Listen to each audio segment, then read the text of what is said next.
Hello everyone, this side प्रीत कंवल। आज हम लोग डिस्कस करने वाले हैं एनएफटीएल सब्जेक्ट में। जैसे कि हम लास्ट लेक्चर में डिस्कस कर रहे थे about the analysis of the prototype low pass filter, right. तो उसमें हम लोगों ने देखा कि Z1 इम्पिडेंस क्या होती है, उसकी वैल्यू क्या है, Z2 इम्पिडेंस क्या है, कैसे हम उनकी वैल्यूज को सिलेक्ट करते हैं, how your low pass filter performs operation. और उसमें से हम लोगों ने कैलकुलेट किया कि जो अगर कैरेक्टरिस्टिक इम्पिडेंस हमने कैलकुलेट करनी हो टी टाइप जो लो पास फिल्टर है उसकी, तो उसकी वैल्यू क्या होगी, Z1 Z2 और Z1/4 Z2 की वैल्यू क्या होगी, एंड देन जीरो पाई की वैल्यू क्या होगी, आर नॉट क्या है, ये सारा कुछ हम लोग जो है वो लास्ट लेक्चर में देख चुके हैं, राइट। तो आज जो हम लोग डिस्कस करेंगे that is about the attenuation and the phase shift characteristics of the low pass filter section. कि जब हम बात करते हैं करेक्टरिस्टिक इम्पिडेंस की, तो वो हम लोग ऑलरेडी चेक कर चुके हैं करेक्टरिस्टिक इम्पिडेंस क्या होती है और लो पास फिल्टर में हम लोग उसे कैसे चेक कर सकते हैं। अगर टी टाइप नेटवर्क होगा तो क्या वैल्यू होगी उसकी, अगर पाई टाइप नेटवर्क होगा तो उसकी क्या वैल्यू होगी। अब हम लोग डिस्कस करेंगे अबाउट द प्रोपिगेशन कांस्टेंट। और हमें पता है कि जो प्रोपिगेशन कांस्टेंट है that is the combination of attenuation constant and the phase shift constant. तो आज अल्फा और बीटा के बारे में हम लोग इसमें डिस्कस करेंगे। अटेनुएशन कांस्टेंट क्या होता है और फेज शिफ्ट कांस्टेंट क्या होता है और उसके क्या कैरेक्टरिस्टिक्स हैं जो हम लो पास फिल्टर सेक्शन में यूज करते हैं। तो अगर हम कॉश गामा की बात करें तो gamma is basically the propagation constant which is equals to 1 plus Z1/2 Z2 जो इसके बराबर होता है। और अगर हम गामा की बात करें तो gamma is equals to alpha plus J beta, where alpha is the attenuation constant and beta is the phase shift constant. तो अगर हम फिल्टर सेक्शन की बात करते हैं तो फिल्टर सेक्शन में Z1 जो होता है that is equals to JX1 और Z2 जो होता है that is equals to JX2, where X1 and X2 are the reactances of the series and shunt branch। तो X1 और X2 क्या होते हैं, रिएक्टेंसेस होती हैं सीरीज और शंट ब्रांच की। Then for a low pass filter section जो X1 है that is equals to J omega L and X2 is equals to minus J of omega C। ये हम लोग ऑलरेडी देख चुके हैं कैरेक्टरिस्टिक इम्पिडेंस के केस में, राइट। तो X1 की वैल्यू, फर्स्ट इम्पिडेंस की वैल्यू क्या है और सेकेंड इम्पिडेंस की वैल्यू क्या है। फर्स्ट इम्पिडेंस कौन सी है, हमारी इंडक्टर, और सेकेंड इम्पिडेंस कौन सी है, हमारी कैपेसिटर। तो उसी की इंडक्टिव रिएक्टेंस और कैपेसिटिव रिएक्टेंस के साथ हम लोग इसको नोट डाउन करते हैं, राइट।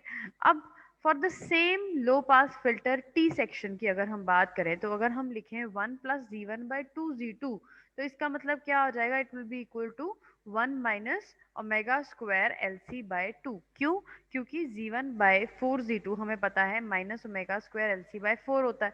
तो अगर Z1/2 Z2 करेंगे तो यहाँ 4 की जगह पे 2 आ जाएगा, बाकी सारा एज इट इज आ जाएगा। तो कॉश गामा की वैल्यू किसके बराबर हो गई, 1 माइनस ओमेगा स्क्वायर LC/2 के बराबर हो गई। अब गामा हमें पता है it is equals to alpha plus J beta, यानी कि जब हम बात करते हैं हमारे लो पास फिल्टर सेक्शन की तो उसमें पास बैंड और स्टॉप बैंड दो चीजें होती हैं हमारे पास। पास बैंड में कितनी अटेनुएशन और कितना फेज शिफ्ट कांस्टेंट है, स्टॉप बैंड में कितनी अटेनुएशन और कितना फेज शिफ्ट कांस्टेंट है, ये हम इससे फाइंड आउट करेंगे।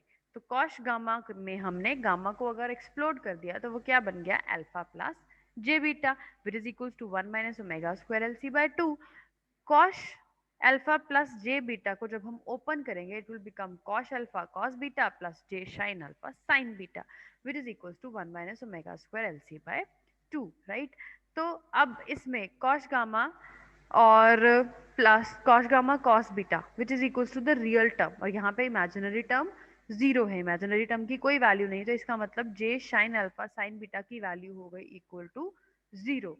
तो साइन अल्फा साइन बीटा की वैल्यू हो गई इक्वल टू जीरो, और जो पॉजिटिव रियल क्वांटिटी है कॉश अल्फा कॉस बीटा उसकी वैल्यू हो गई 1 माइनस ओमेगा स्क्वायर LC/2 के बराबर। तो इसका मतलब क्या हुआ कि फ्रॉम द इक्वेशन 12.23 यहाँ से हमें क्या पता चला कि ये value sign alpha sine beta की वैल्यू जीरो कब हो सकती है, किस केस में हो सकती है, अगर तो अल्फा की वैल्यू जीरो हो क्योंकि साइन जीरो जीरो होता है, राइट, या बीटा की वैल्यू n इंटू पाई हो, राइट, क्योंकि जो साइन है 180 डिग्रीज के मल्टीप्लीकेशन में उसकी वैल्यू जीरो होती है, राइट। तो या तो बीटा की वैल्यू एन पाई हो या अल्फा की वैल्यू 0 हो, तो इन दोनों केसेस में ही ये कंडीशन ट्रू हो सकती है। अगर हम पास बैंड की बात करें तो पास बैंड में there is no attenuation. Pass band obviously, pass band मतलब जिस बैंड में, जिस रेंज ऑफ फ्रीक्वेंसीज में से आपका जो सिग्नल है वो सारा का सारा पास होना है, तो उसमें अगर अटेन्युएशन होगी तो वो पास नहीं हो पाएगा। दैट मीन्स कि पास बैंड एक ऐसी रेंज है जिसमें हमें अटेन्युएशन को जीरो रखना है, या जीरो जिसमें अटेन्युएशन होनी चाहिए।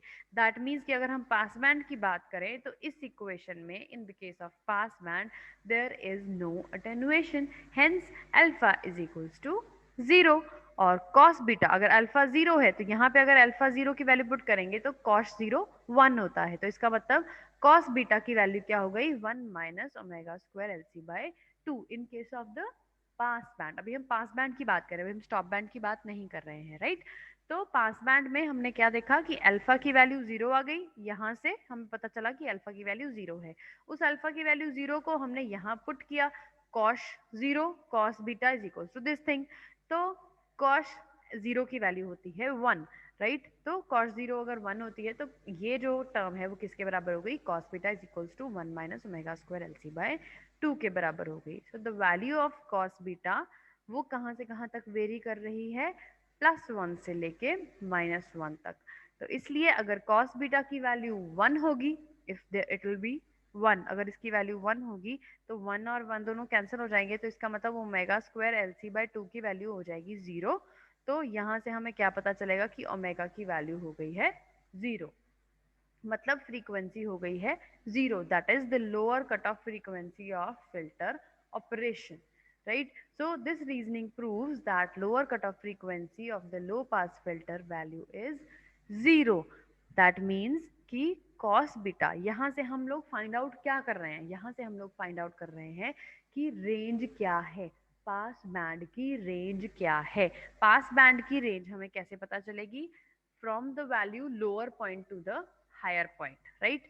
यहाँ से लेके यहाँ तक पास बैंड है, यहाँ से लेके यहाँ तक स्टॉप बैंड है। अब पास बैंड की रेंज हमने देखनी है, तो इसका मतलब एक फ्रीक्वेंसी लोअर वैल्यू होगी, एक फ्रीक्वेंसी हायर वैल्यू होगी, वहां लोअर से लेके हायर तक की जितनी रेंज है वो सारी हमारी पास बैंड की रेंज हो गई, राइट। तो वैल्यू ऑफ कॉस बीटा जो है, यहाँ से अगर हम देखें तो कॉस बीटा की वैल्यू वेरी कर रही है फ्रॉम +1 टू -1। जनरली अगर हम बात करें तो कॉस बीटा की वैल्यू की रेंज क्या होती है, +1 से लेके -1 तक। अगर हम उसे +1 ले रहे हैं तो +1 से हमें क्या पता चलेगा, लोअर कट ऑफ फ्रीक्वेंसी पता चलेगी हमारे पास बैंड की। तो लोअर कट ऑफ फ्रीक्वेंसी उसकी कितनी हो गई, 0, राइट, बिकॉज यहाँ से हमने कैलकुलेट किया ओमेगा की वैल्यू कितनी है 0। ओमेगा 0 है, इसका मतलब f0 है, f0 है का इसका मतलब है कि जो फिल्टर ऑपरेशन की, लो पास फिल्टर की लोअर कट ऑफ फ्रीक्वेंसी है, it is starting from the value 0। दूसरी साइड पे अगर हम बात करें कॉस बीटा की मैक्सिमम वैल्यू कितनी है, -1, तो it gives the higher cut off frequency. -1 का क्या मतलब है, कॉस बीटा की जगह यहाँ -1 पुट कर दिया, अगर यहाँ -1 पुट करेंगे तो 1 + 1 क्या हो जाएगा 2, ये वाला 1 इधर क्या हो रहा है, यहाँ पे प्लस हो रहा है, इधर जाके माइनस हो जाएगा, तो -1 कितना हो गया -2, माइनस माइनस कैंसिल हो गया, इधर हो गया 2। अब यहाँ पे 2 था तो ये 2 उधर जाके उससे मल्टीप्लाई हो जाएगा, तो omega square L C by 2 is equal to 2। तो यहाँ से हमें क्या पता चला, omega square L C is equals to 4। यहाँ से अगर हमने ओमेगा की वैल्यू निकालनी है या ओमेगा सी की वैल्यू निकालनी है, it will be equal to 2 by under the root L C, या अगर हम एफ सी की वैल्यू निकालना चाहते हैं because F C is equals to 2 pi F C, right. तो अगर हम एफ सी की वैल्यू निकालना चाहते हैं तो क्या होगा 2 पाई एफ सी, ये होती है किसकी वैल्यू, ओमेगा सी की value, which is equals to 2 divided by under the root L C. ये हम पहले भी कैलकुलेट कर चुके हैं, तो यहाँ से 2 और 2 हो गया कैंसिल, तो यहाँ से अगर हमने एफ सी की वैल्यू निकालनी है तो वो किसके बराबर हो गई, 1 divided by pi under the root L C, right? So this is the higher cutoff frequency. So this will be the value of the higher cutoff frequency for the low pass filter, and the lower cutoff frequency for the low pass filter is equals to 0, जो हमने यहाँ से calculate करी है। क्यों, क्योंकि cos beta की value जो रेंज है दैट इज +1 to -1। अगर यहाँ पे कॉस बीटा की जगह पे हम 1 पुट करेंगे तो it will be equal to 1 + 1 minus omega square L C by 2। और यहाँ से ये 1 जो है अगर इधर जाएगा तो वो माइनस हो जाएगा, तो ये दोनों 1 कैंसिल हो जाएंगे, 0 हो जाएगा and it will be equal to 0। और यहाँ से अगर हम ओमेगा की वैल्यू निकालेंगे तो that omega will be equal to 0। और ओमेगा की वैल्यू 0 है तो एफ की वैल्यू भी इक्वल टू 0 ही होगी। ओके, सो नेक्स्ट आ गया उसके बाद हमारे पास फ्रॉम दिस इक्वेशन 12.24 जो हमने यहाँ से कैलकुलेट करी थी, cos beta is equal to 1 minus omega square L C by 2, या हम इसे ऐसे लिख सकते हैं omega square divided by 2 by L C, और 2 by L C 4 by L C हमें पता है it is equal to omega C square होता है। यहाँ से हमने देख लिया हुआ है ये 2 under root L C, right. तो यहाँ पे हम लोग इसे लिख सकते हैं 1 minus 2 into omega square by omega C square. यहाँ से बीटा की वैल्यू, बीटा यानी कि फेज शिफ्ट कांस्टेंट की वैल्यू हम लोग कैलकुलेट कर सकते हैं, cos inverse of 1 minus 2 omega square by omega C square. और यहाँ से कॉस बीटा की वैल्यू हमें पता है कि 1 minus omega square L C by 2 के बराबर होती है, या हम इसे लिख सकते हैं 2 sine square beta by 2 which is equals to this thing, right. तो इस तरह से हम इसे कैलकुलेट करके बीटा की value can be calculated as 2 sine inverse of omega by omega C in radians. ये हो गया हमारा पास बैंड। पास बैंड में हमें अटेनुएशन कांस्टेंट की वैल्यू पता चल गई और हमें फेज शिफ्ट कांस्टेंट की वैल्यू पता चल गई। अटेनुएशन कांस्टेंट 0 होगा पास बैंड में और फेज शिफ्ट कांस्टेंट होगा 2 sine inverse of omega by omega C radians. तो इसको आपको सारा कैलकुलेट करने की जरूरत नहीं है, आप डायरेक्टली यहाँ पे ये वैल्यू जब लिखते हो उसके बाद से आप सीधा डायरेक्टली इसको कैलकुलेट कर सकते हैं, जरूरी नहीं है कि हमें सारी कैलकुलेशन उनको करके दिखानी है, राइट। देन आ गया for attenuation band. Attenuation band में इट इज ऑब्वियस दैट जो अटेनुएशन है that should not be equal to 0, क्योंकि अटेनुएशन बैंड में हमने सारा का सारा सिग्नल जो है उसको स्टॉप करना है, उसको रोकना है, तो अटेनुएशन उसमें 0 नहीं हो सकती है। तो दैट इज वाई इसमें हमारा दूसरा केस काम करेगा, दैट इज बीटा की value will be equal to n pi. तो इसकी वैल्यू हो गई हमारी बीटा की एन पाई, क्योंकि हमारे पास दो कंडीशंस थी, या अल्फा की वैल्यू 0 होगी या बीटा की वैल्यू एन पाई होगी। अल्फा की वैल्यू 0 पास बैंड में तो हो सकती है, अटेनुएशन बैंड में it is not possible, that is why यहाँ पे क्या होगा, beta will be equal to n pi. So यहाँ पे अगर एन की वैल्यू 1 है तो beta will be equal to pi, इसका मतलब साइन पाई की वैल्यू कितनी होती है, -1। तो यहाँ पे क्या हो गया, कॉश अल्फा कॉस बीटा, जो ये वाली हमारी टर्म थी, cosh alpha cos beta is equals to 1 minus omega square L C by 2, right. तो वहां से हमने कैलकुलेट क्या कर लिया कि बीटा की वैल्यू अगर पाई है तो साइन बीटा की वैल्यू, सॉरी कॉस बीटा की वैल्यू कॉस पाई की वैल्यू क्या होगी, -1। तो ये क्या बन गया, minus cosh of alpha that is equals to 1 minus 2 omega square by omega c square। यहाँ से अल्फा की वैल्यू निकल सकती है हमारे पास cos inverse of 2 omega square over omega C square minus 1, और या फिर minus cosh alpha can be written as 1 minus 2 cos square alpha by 2। तो इस चीज को हम इस तरह से भी लिख सकते हैं। तो अगर इन दोनों इक्वेशंस को इक्वेट किया जाए, this one and this one, अगर इन दोनों को इक्वेट किया जाए तो हमारे पास यहाँ पे अल्फा की वैल्यू क्या निकल आएगी, 2 cos inverse of omega by omega c nepers, या हम लिख सकते हैं 2 cos inverse of f by f c in nepers. तो this is the value of alpha, यानी कि अटेनुएशन, जो आपकी कट ऑफ फ्रीक्वेंसी और लोअर फ्रीक्वेंसी के ऊपर डिपेंड कर रही है, right. And along with that we calculated the value of the phase shift constant in this case, right. तो इस तरह से हमने क्या देखा कि जब हम लो पास फिल्टर बनाते हैं तो उसके अंदर हमारे पास दो तरह के रेंजेस हैं, एक पास बैंड रेंज है, एक स्टॉप बैंड रेंज है। अब पास बैंड की रेंज हमें पता चल गई है, कट ऑफ फ्रीक्वेंसी पता चल गई, लोअर कट ऑफ फ्रीक्वेंसी पता चल गई, तो उससे हम फाइंड आउट कर सकते हैं कि उसमें अटेनुएशन जो है वो 0 है, बीटा की वैल्यू हमने देख ली और रेंज पता चल गई हमें। अब स्टॉप बैंड में हमें रेंज पता करने की जरूरत है नहीं, क्योंकि हमें पता है कि स्टॉप बैंड की range from the cut off frequency up to infinity होगी। तो वहां पे हमने क्या कैलकुलेट करना है, स्टॉप बैंड के अंदर या अटेनुएशन बैंड के अंदर, द वैल्यू ऑफ अटेनुएशन, कि आपका कितना सिग्नल अटेनुएट होगा, सारा का सारा होगा आइडियली या प्रैक्टिकली कुछ एक कम सिग्नल जो है वो आपका अटेनुएट होगा किसमें, अटेनुएशन बैंड में। तो अगर हम डिजाइन पैरामीटर्स की बात करें of a prototype low pass filter, so one of the most important parts जो है filter analysis के in the selection of components, right, it is known as the design impedance cutoff frequency। के अगर हमने एक लो पास फिल्टर को खुद design करना है तो उसमें हमें क्या क्या चीज़ों की वैल्यूज पता होनी चाहिए।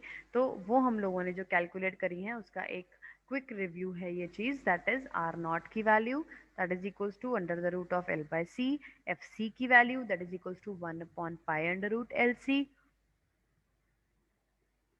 और अगर हम यहाँ पे इंडक्टेंस और कैपेसिटेंस के बारे में बात करें तो inductance is equals to R naught divided by pi F C, और अगर कैपेसिटर की बात करें तो उसकी वैल्यू क्या होगी, 1 upon pi R naught into F C, right. That means जो कैपेसिटर की वैल्यू है और जो इंडक्टर की वैल्यू है वो कट ऑफ फ्रीक्वेंसी पे और आर नॉट की वैल्यू पे डिपेंड कर रहे हैं। जो आर नॉट की वैल्यू है वो एल और सी की वैल्यूज पे डिपेंड कर रही है, और जो कट ऑफ फ्रीक्वेंसी है वो भी एल और सी की वैल्यूज पे डिपेंड कर रही है, और एल और सी की वैल्यूज हम इन टर्म्स की फॉर्म में हम निकाल सकते हैं। तो दैट मीन्स अगर हमें बोला जाए आपको एक लो पास फिल्टर डिजाइन करना है, दो चीजें दी हों तो दूसरी दो चीजें हम लोग निकाल सकते हैं। अगर एल और सी की वैल्यू दी होंगी तो हम आर नॉट और एफ सी को कैलकुलेट कर सकते हैं, अगर आर नॉट और एफ सी की वैल्यू दी होंगी तो हम एल और सी की वैल्यूज को कैलकुलेट कर सकते हैं। And in this way we can design our low pass filter with the help of our design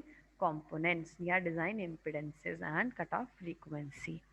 Okay, so this was all about the prototype low pass filter and its design। ये मैं धीरे धीरे इसीलिए करवाया so that it should come into your mind, आप लोगों को समझ में आ जाए कि ये किस तरह से हम लोगों ने करना है और इसके एनालिसिस में कौन कौन से पार्ट्स हैं।